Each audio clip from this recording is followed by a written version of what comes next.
माणगाव तालुक्यातील लोणेर येथे 1989 साली सुरू झालेले भारतरत्न डॉक्टर बाबासाहेब आंबेडकर तंत्रशास्त्र विद्यापीठ हे माजी मुख्यमंत्री स्वर्गीय बॅरिस्टर A.R. अंतुले यांच्या कारकिर्दीत स्थापन झाले असून अभियांत्रिकी आणि तंत्रज्ञानाच्या क्षेत्रात शिक्षण देते.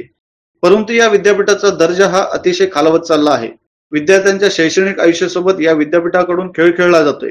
विद्यापीठातील प्राध्यापकांनी शिक्षणाचा बोजबारा ओढून ठेवला आहे. प्राध्यापक म्हणून नावापुरतेच आहेत. विद्यापीठात यायचं, इन टाइम करायचं आणि चालत्या पावलाने परत जायचं.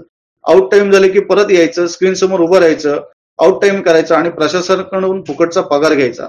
अशाच फुकट पगार घेणाऱ्या प्राध्यापकाचे पोलखोल लवकरच रायगड प्रतिबिंब न्यूज करणार असून हा प्राध्यापक नक्की कोण आहे, विद्यापीठात किती वर्षापासून कार्यरत आहे, पण शिकवण्याचे काम करीत नाही तरीही घरी बसून फुकटचा पूर्ण पगार घेतोय, हे सर्व जाणून घ्यायचं असेल तर आजच चॅनलला सबस्क्राईब करा व इंस्टाग्राम आणि युट्यूब पेजला फॉलो करायला विसरू नका.